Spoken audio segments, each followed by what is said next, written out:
এই তো কদিন আগেই পাকিস্তানের ব্যাটার মোহাম্মদ রিজওয়ানকে নিয়ে কঠোর সমালোচনা করেন ইংল্যান্ডের কিংবদন্তি ক্রিকেটার ও কমেন্টেটর নাসির হুসাইন। কেন? কারণ ইংল্যান্ডের বিপক্ষে প্রথম টেস্টের দ্বিতীয় ইনিংসে ক্রিজে থাকা সত্ত্বেও ওভারের প্রথম বলে সিঙ্গেল নিয়ে বাকি 5 বল খেলার জন্য টেলেন্ডার খুররাম শাহজাদকে স্ট্রাইকে পাঠান রিজওয়ান, যেখানে বোলিং করছিলেন অলি রবিনসনের মতো বিধ্বংসী বোলার। ফলাফল যা হবার তাই হয়।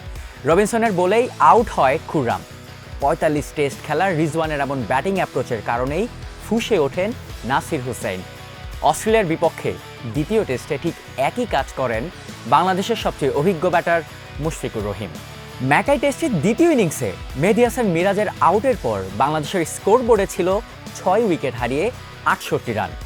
অস্ট্রেলিয়ার চেয়ে তখনও 78 রানে পিছিয়ে ছিল টাইগাররা। সেই মুহূর্তে 62 বল খেলে 20 রান নিয়ে ক্রিজে ছিলেন মুশফিক। এরপর থেকে অল আউট হওয়া অবধি মোট 66 বল খেলে বাংলাদেশ।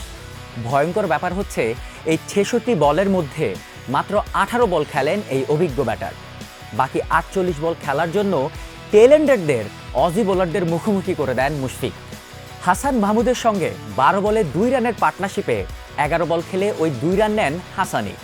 তাইজুলের সঙ্গে 34 বলে 12 রানের পার্টনারশিপে 24 বল খেলে 7 রান করেন তাইজুল, সেখানে মুশফিক খেলেন 10 বল। তাসকিনের সঙ্গে 18 বলে 13 রানের পার্টনারশিপে 11 বল খেলে 8 রান করেন তাসকিন, সেখানে মুশফিক খেলেন 7 বল। শেষ উইকেটে গিয়ে শরীফুলের সঙ্গে 2 বলের পার্টনারশিপে সেখানেও 2 বলই খেলেন শরীফুল।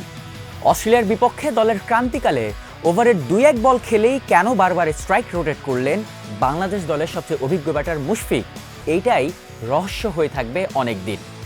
এই জায়গায় যদি কমেন্ট্রিতে নাসির হোসেন থাকতো তাহলে রিজওয়ানের মতো মুশফিকের সমালোচনা হয়তো আরও বেশি করতেন তিনি।